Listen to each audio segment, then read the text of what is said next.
Matt, it's really nice to meet you. My name is Patricia, and I am talking to you from Nova Scotia, and more specifically, a community called Port Williams in Nova Scotia, Canada. And I'm talking to you from my place as being a farmer and maybe some people would say an innovator, an entrepreneur here in Nova Scotia. We have a new company and it's called Taproot Fibre Lab, and I'm going to tell you how this company and vision has evolved. So a little bit about, here's my daughter calling, a little bit about, how come it's not going to, next slide? Oh, because I have two screens, there we go.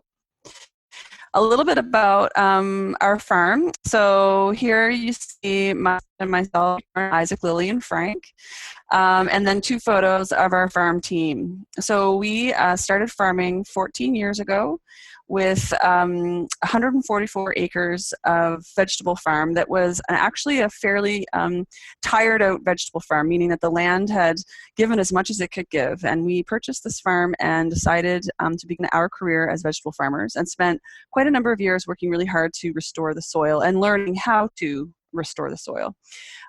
We started farming non-organically.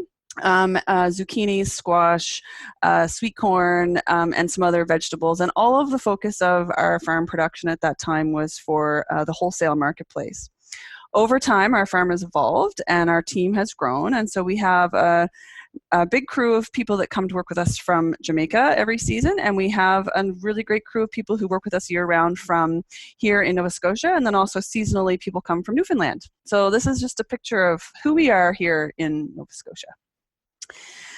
So here's a little map. We have two farm locations. One is the original farm we purchased that didn't have a home on it, and then the other one down in the bottom corner on the right-hand side of that map image is where our home is.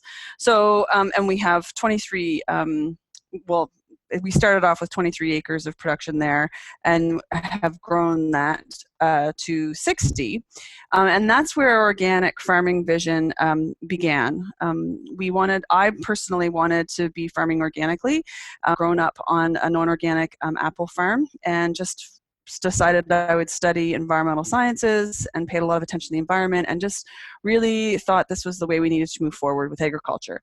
So over on what was called Josh's farm up in the top corner is where we started farming, and then we evolved on the other farm to start our organic operation.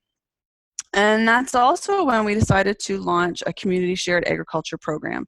Because after our first year of growing organic vegetables, we basically were like, this is not going to work. What are we going to do? And we needed to figure out a way of connecting with people who also shared the values that we held around water and soil and the ecosystem and the way in which we were going to be farming. So finding those people and asking them to support us in our vision. And they did. So that's when our CSA started, which was 10 years ago now this year, actually. So we've been doing all this work farming, and one day we were walking through the fields. It was about 6 years ago now, and on the farm where our home is, there's this massive amount of stinging nettles. And I don't know, do you know what stinging nettles are, Matt? Oh, yeah. Of course you do. You talk about permaculture design. What am I thinking?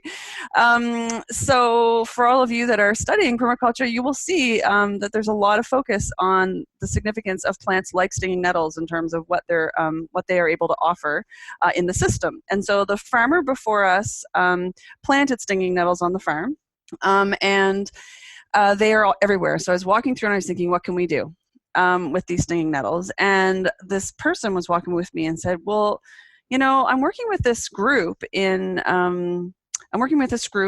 another part of Nova Scotia who is interested in natural dyes and natural fibers. And I was just like, natural fibers? Huh.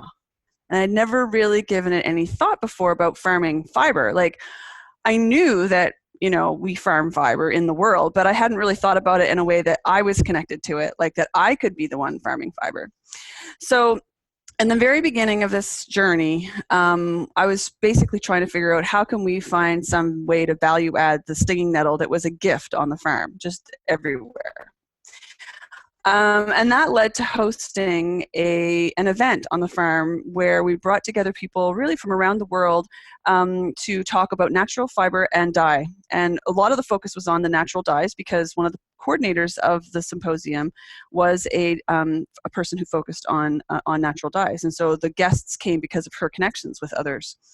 But anyway, at this symposium, it became very clear to me that I wanted for our farm to be able to provide not only vegetables to our CSA members, but also clothes and towels and bed sheets right from the farm. So the next sort of step is that we started building partnerships with people within the community and trying to learn and trying to develop research connections as well. And that's when the idea of building our local economy through growing clothes on the farm really started. So one of the questions always is, this part of this presentation is actually, it's an older one. It's not the exact one I wanted to show you right now, but they're all quite close. Sometimes there's an extra slide. But one of the questions always can be sometimes, what is your innovation? Like, what's different about what you're trying to do? So right now in the world, there's a very large global scale textile industry that's occurring and using bast fibers. Bast fibers, of course, are the fibers in plants, like hemp, like nettles, like flax.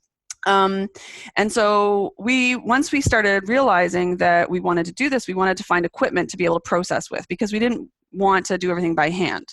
And we also, however, didn't want to be shipping our product all around the world. We wanted to be able to have the capacity here to do it. And so we found this problem that we couldn't find equipment that was the scale that we wanted, and in the price range that we wanted, to be able to maintain the integrity of the long fiber. So we could find some machines that would really just chop up the fiber, and the fiber would be able to be used for lower quality purposes. But we wanted to maintain this integrity of the nice, beautiful long fiber for high-end textiles in our community. Whoopsies. So I'm just gonna. Basically, I just need, this slide shows that this is my husband Josh and I harvesting flax. So flax is pulled from the ground. It's not cut. So you actually pull it either by hand or with a machine. And right now we don't have a machine, so we do it by hand. But basically, we are a manufacturer of small-scale machines to process long-line linen or hemp or nettles. And we are also creating products, and we are wanting to also have our mill be a place where we can process other animal fibers, so that we are able to build more capacity within our community around value-adding wool, in particular around us wool, but it could also be alpaca. And we want to have more flax growers in Nova Scotia. So we started going down this road and decided there's two options, industrial or hand processing, and we wanted to find some place in the middle. And so we started working with an engineer. His name is Mike. And we said, okay, each step of the process, we would like to have one machine for. And the reason for that is because I believed that there are different size groups of people around the world who may be interested in having support in different aspects of the production. So, for example, you might be a group of people coming together around local textiles, and you're just having a really hard time breaking your fiber. It's really hard on your body, and it takes a lot of time and energy. And so as a community, you might want to rally around raising money just to buy one of the machines to help you move forward. So I intentionally wanted them designed so that they were separate from one another, that then could be put together at the end if you wanted to. At the end, meaning if you bought each one, they would then get all put together into their line. So the idea is it can be one whole line, or it could be individual machines. So the steps in processing flax from flax plant to a linen yarn are many, many steps. It's quite complex. It's various degrees, master's degrees, doctorate degrees, big industry. And here I am in Nova Scotia just trying to do the whole thing, small scale, and build machines. And it isn't until now, 6 years later, that I kind of appreciate that that it might have been a bit naive of me to think I could just like snap my fingers and do that, but I really wanted to stay focused on being able to realize our goal. So here in this picture, you see a rippler. So the rippler's role is to take the seeds off of the plant so that you can then value add the seeds. So it takes the seed bolls off the plant. And this is specifically for flax and not for the other, plants like hemp and nettles. The next machine is called the breaker, and the breaker is what takes the shive or the hurd off of the away from the fiber. So it goes back and forth through the rollers a number of times, and then you're left with fiber hanging there, which then goes into the next machine, which is the scutcher. And the scutcher is the one where you see the big yellow paddle. So that big yellow paddle beats along the fibers, and it helps to further clean them. It then goes through to the hackler, which is a whole bunch of really fine combs, which combs the fiber out really nicely so that it can get ready to go into the next part of the process, which aligns all the fibers and gets them ready to go into the spinning machine. We are as far as the hackler, which is the fourth picture, the bottom left-hand corner. That's as far as we have evolved, and we're working very hard at trying to complete the rest of the steps so we can go from retted fiber to spun yarn. Could I interrupt? Yes, of course. This is absolutely fascinating, because what I've seen is actually most people are going and trying to find the last remaining components of the old infrastructure of the old fiber shed industries that were all over North America. And so in Oakhurst, California, I lived at one town over, they had the largest wool mill, like old school, like, kind of big machine, giant, unbelievable machines in North America. And the only person that could fix it was in Canada, because that's where the other one was. And so there's this very small community, and I had not heard the perspective is we're losing this technology, we're losing this way of life. And what you're doing is you're not preserving, you're pushing forward, you're innovating and making it so that you can actually have people find career paths and new expressions.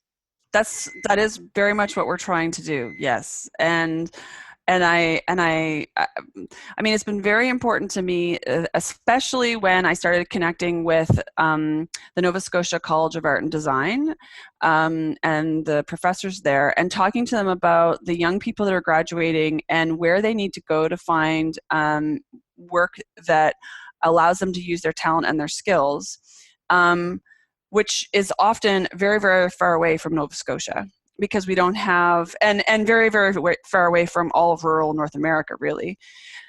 So how can we create opportunities within our rural communities where people who are graduating with design or with sewing or with weaving skills can find meaningful work doing their art, their craft, their work in a place where they want to, and with a community supporting them. And so that's really what, to me, like, that's one of the major motivators of what I'm doing here, is that when I dream about what my community looks like, my community celebrates all of that diversity of talent that goes into making all the things that I need to use in my life.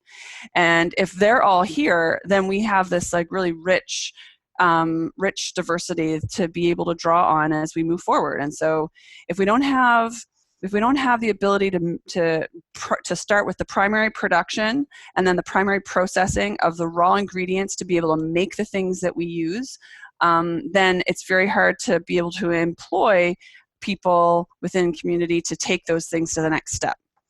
And so that's why I really wanted to do this. And so here we are, and trying to figure out how to move forward. And we connected with this organization, this business in Prince Edward Island, Canada, not Nova Scotia. And their names are Belfast Mini Mills. And they have designed small-scale machines that are focused on processing wool and alpaca fibers predominantly. Like, their focus really is on machinery that does animal fibers. But the machinery that they have designed also will further clean the bast fibers as well. So their machinery is designed for short staple length processing fiber. So long staple length, which is what I'm focused on with the flax and the nettles and the hemp, is I want really long fibers. But in the process of getting the long fibers, all kinds of pieces fall down, and in all that there is fiber. So we collect that all up from underneath, and then we're able to use the Belfast Mini Mills machinery to clean the short fibers and then spin and make yarn. So one of the ideas we had at the beginning is that we were going to adapt their machinery to do the long line linen work. But now, fast forward a few years, I've learned that that's probably not an option that's going to be viable. So what we're able to do is celebrate that their machinery is a solution for the short fiber length bast fibers and animal and wool fibers. So we have a mill set up of all of their equipment, and we use it to make yarn. But it's just not long fiber yarn, it's short fiber yarn.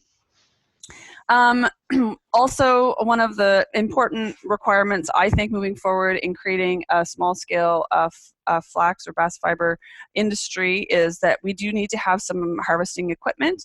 And so we need to look and find a puller and a turner. And just like many things in the world right now, because the industry's grown so much, what's happened is that people no longer manufacture the small scale machines because the industry wants more efficiencies, right? So the industry is growing bigger and bigger. So now instead of having 1 roll pullers, they only make 6 roll pullers.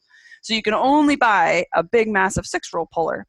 So this is another area where there's work to do around finding equipment and then being able to care for the equipment and have the skilled labor to know how these machines work and to take care of them. And then, of course, for us in our journey of developing machinery, it's been, we want to sell our machines, and there's a whole lot to learn about how to deal with exporting machines and selling machines, because I know selling carrots. That's what I know. I'm very good at selling kale and carrots and potatoes. Selling machines is like, whoa, jumping into an entirely different universe that I don't know anything about. So, and still, even now after a few years, we're still working through it to be able to get to that place. This is just a look at some of the products that we have made so far.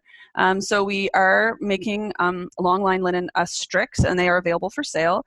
And so that is basically for people who want to do hand spinning. So if you are a hand spinner and you want to spin some North America linen grown in North America, grown in Nova Scotia, you can order it on our website. And then we also sell our tow. So the short fibers I was telling you about that we're able to further process, we're able to clean that more and selling that as well. And we also have wool linen blends that we are making. And then we've been working hard at testing the Belfast Mini Mills spinner to be able to make yarns. And we have many yarns that we've created.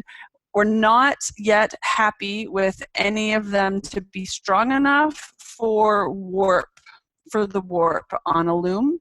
I use them for knitting, and I do weave them, and we have woven used our linen yarns as weft, which maybe we need to explain more, but we can do that later. Anyway, so this is just a picture of some of the products we've created so far. And really, for me, what I would love to see is in the future that there's people that are celebrating locally sourced, created products in the fashion world, and that we are starting to talk about, and we do talk about it in some contexts, about how important what we wear is to not only to our bodies but to the planet, and we really need to dive into that further as citizens, and every day, think about the impact that our choices of fashion are making, as well as the impact of our food. And it's very interesting. I met this woman from the Institute of Natural Fiber in Poland, and she gave a presentation at an event in Northern Ireland, and she talked about the skin and how, you know, the skin is basically our biggest organ, and yet we don't think about what we put next to our skin. So our skin is like interacting all the time with the outside world to regulate our whole body, and yet we put all kinds of, like, you know, really not very good things against it, like petrochemicals. So so that was really powerful for me to think about that. Like, wow, like that's a big deal. What are we putting next to our skin, and what impact does that have on our bodies and on the planet, and how we're all connected to it? So for me, I'm really excited about what the possibilities can be for us and for the planet by being more intentional about what we wear and what we sleep in, and what we use for a towel and hand towels and all of those things. So then one of the big questions is why linen, and there's all kinds of reasons, but one of the reasons for me for flax, which really goes along the lines of permacultural design, I think, is just that we can use the whole entire plant. Like, the whole plant has purpose and use, and we can use it in our rotations, as you know, we can look at it as a cash crop that we can include in what we're doing on our farms. And then in terms of it as a property of a fabric that we use for our personal lives, it's just got so many great features that I'm sure most of you know, like a nice, beautiful linen shirt. Like, so what if it wrinkles? It's cool and it's refreshing, and, you know, it lasts forever. And of course, we want to be able to celebrate all the different uses. So hand spinning and knitting and rug hooking and weaving and paper making, like so many things that we can do once we have the fibers and we have the infrastructure to be able to do these things. I'm just going to skip over that one. So this is a photograph of Josh taking the Lotus seed off the back of the van. And so we actually still order our flaxseed from Belgium. There are some great producers of flaxseed there, and we buy them. And we actually just ordered our seed for this year, and it's on its way. It comes via airplane, and then truck, and then lands in the yard. And eventually one day I hope that we'll have North American long line flaxseed again. But again, a dream way down the road. Here's some of the production of flax, so the field and the evolution of it growing in our fields. And it has the most gorgeous blue flower that, when it blooms, which is for a very short period of time, you basically are looking at a sea of lovely blue floating on the field, and it's just gorgeous. It's like the most beautiful thing. It's sort of like you can't wait for that moment to happen every year, and it's just sort of one moment, and then you just happen to get it, and you get it, and it's like in your brain and in your consciousness forever. We've been very fortunate to have a great deal of community support around our initiative to sort of take back the tradition and the knowledge of growing flax. And we invited people to come to a harvest, and we had 100 people come out and harvest a field of flax. Everybody had a grid, and so they could work in that grid and not feel too overwhelmed by pulling too much, because it's very easy to put your back out pulling flax. And it's just an example of how, you know, when we have an idea and we believe in it and we want to share it with people, people want to come and share it with you. So this was our Flax Day. This is a few more pictures of flax. So being retted is very important. Retted is basically, I call, a controlled rot. So you need to break down the bonds that are between the fiber and the straw of the plant, so that when you process those, that straw falls away really easily. And with hemp, it's called hurd, and with flax, it's called shive. So that, and with everything else, I think you just call it straw. So that straw just falls away, or that hurd or shive falls away, and you're left with the fiber. And so you can see Mike is working the machine there, and he's got broken flax hanging down. And then in the clamp, the yellow clamp, that's flax that's gone through the scutcher and the hackler. So it's nice and shiny and beautiful. And these are the machines that we produce. The ones here are the prototype machines. These ones here are the ones we have set up in France, and this is what this is how it looks when it's the final product versus the prototype. Wow. I love the colors. Yeah. Yeah, they were, yeah, I chose the colors. I chose the colors, and I think it was a funny moment actually between me and the engineer team at the time, because I said that's the colors that I wanted, and color was sort of the last thing on their minds. But for me, color actually came like before the machine was finished. So this is just to show you a little bit of what's happening in our spinning mill, and this is where we've been really working hard at trying to get our yarn production happening.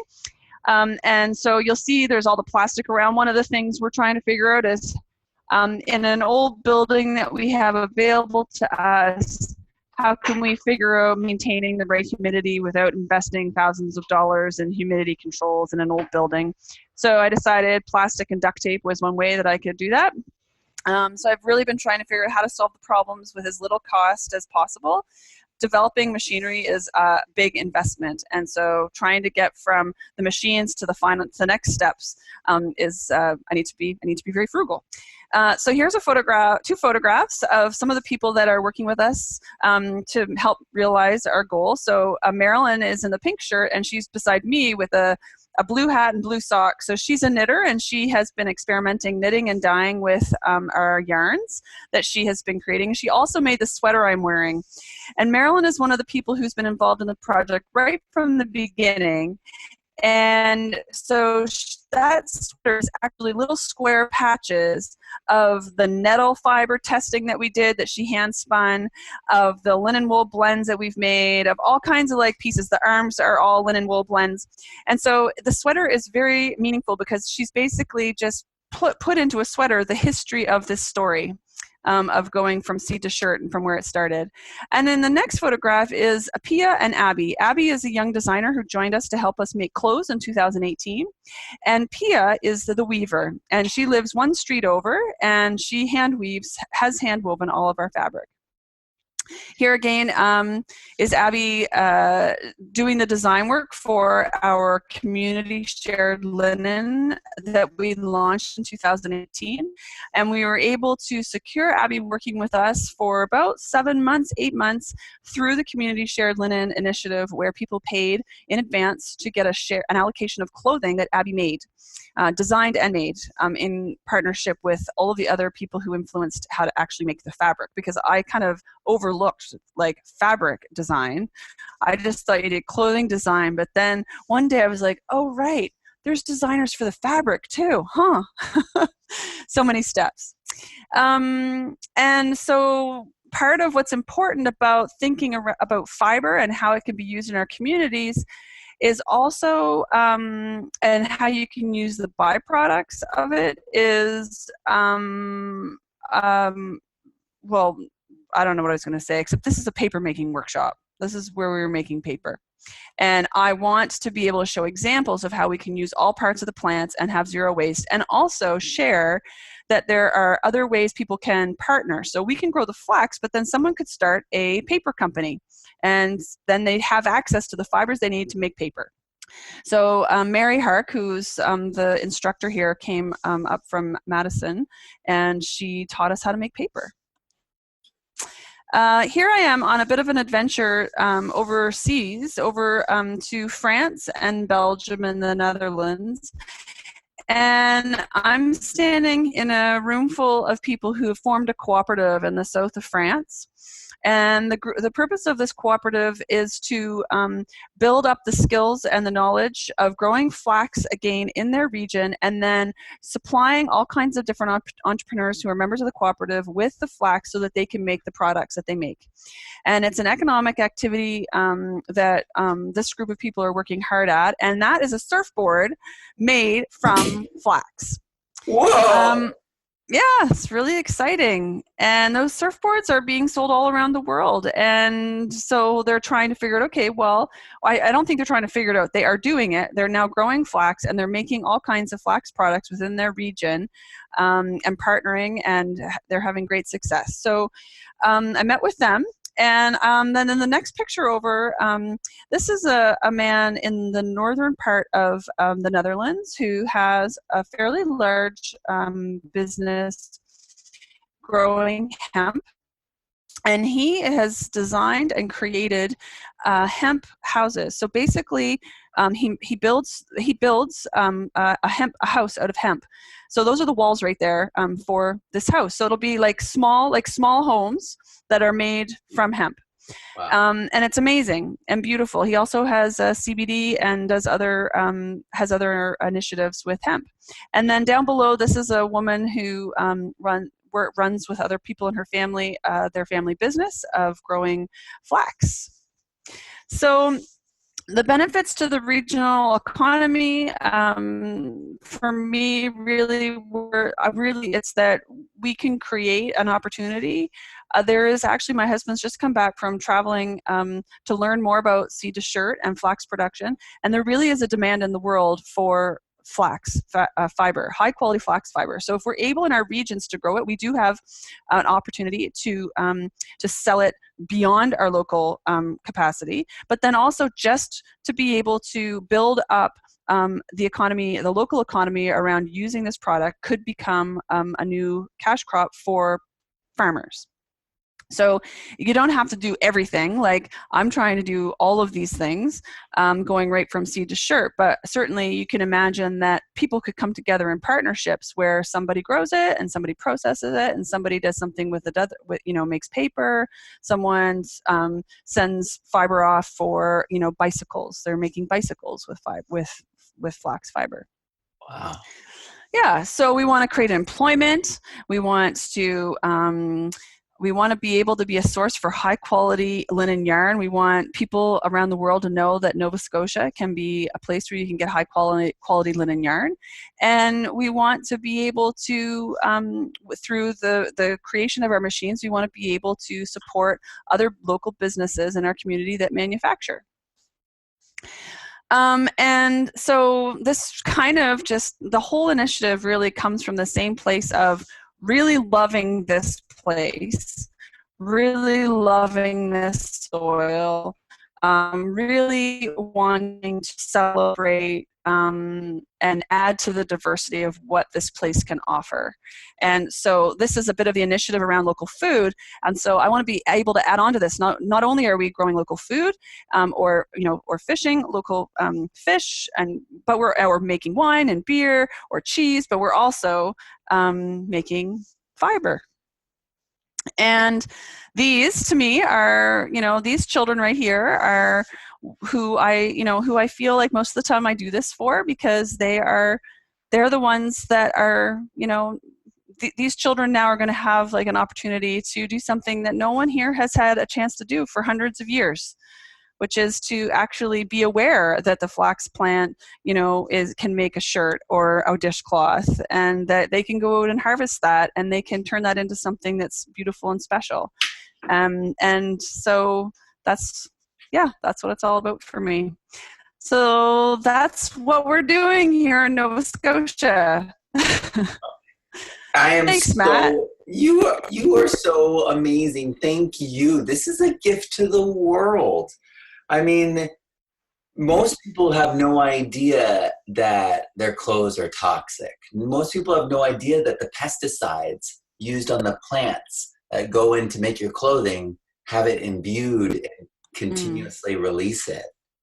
Mm-hmm. But most people don't understand that the dyes and things, as they fade over time, they're moving, they're mobile. And so if it's not a healthy dye, you have real issues. And especially if you're sensitive. And so, and increasingly, our children are.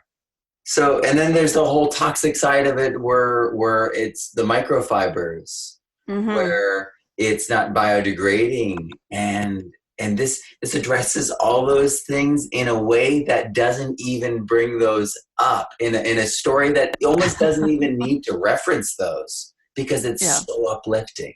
Oh, thank you. Thank you. Thank you. What a blessing for the world. So you're welcome. So how would we start kids? Let's come up with like a quick kids project. So let's say I want to get my 8-year-old and my 12-year-old seeing what's possible, seeing, sparking that kind of thing in their lives. How big of a patch of flax would we grow to make something that would be a project that they'd be like, holy cow, we can do this? Oh, 1 square foot. That's incredible. Like, because you can do, I mean, you don't have to sort of knit something. Like, just the 1 square foot, you'll get a nice big handful of flax that you can make things with, make bracelets, or or make designs with, or just weave with the actual fiber just right there out of the garden patch. Yep. I think the bracelet idea is so powerful because they can then wear it and then walk around. That memory of empowerment, where it's like nature is partnering with nature is empowerment. Ooh.